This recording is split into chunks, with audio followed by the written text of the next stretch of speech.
What's up for September? Following the Crescent Moon, the September Equinox. And wait, where did Mars go?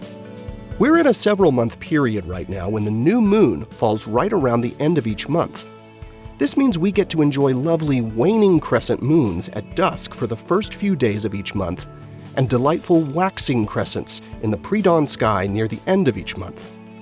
This month, look low in the west about half an hour after sunset to enjoy the crescent moon on September 1st through the 4th, with the moon appearing a bit higher in the sky each night. By the 5th, the first quarter, that is half-full moon, winds up here just a couple of degrees to the right of Jupiter. At the end of the month, from September 23rd to the 27th, look east half an hour before dawn for an increasingly slimmer crescent that appears lower in the sky each day.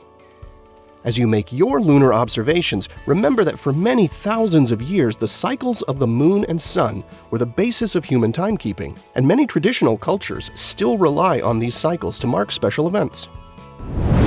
A few months ago, it seemed like the red planet, Mars, was a constant companion in the evening sky. But as our two planets moved along in their orbits this summer, Mars has drifted further into the glare of the sun, finally disappearing from our skies altogether in July. Did you notice? In late August and early September this year, Mars is more or less behind the sun as seen from Earth.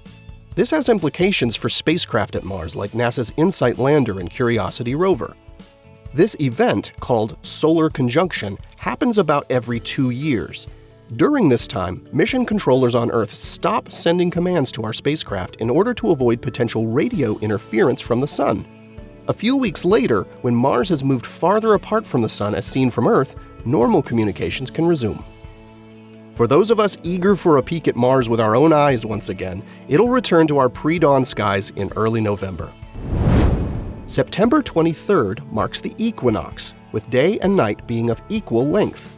This marks the beginning of fall in the Northern Hemisphere. And although this means it's time to bid farewell to those long summer days, the upshot for stargazers is longer nights, meaning more time to look up. Here are the phases of the moon for September. You can catch up on all of NASA's current and future missions at nasa.gov. I'm Preston Dykes from NASA's Jet Propulsion Laboratory, and that's what's up for this month.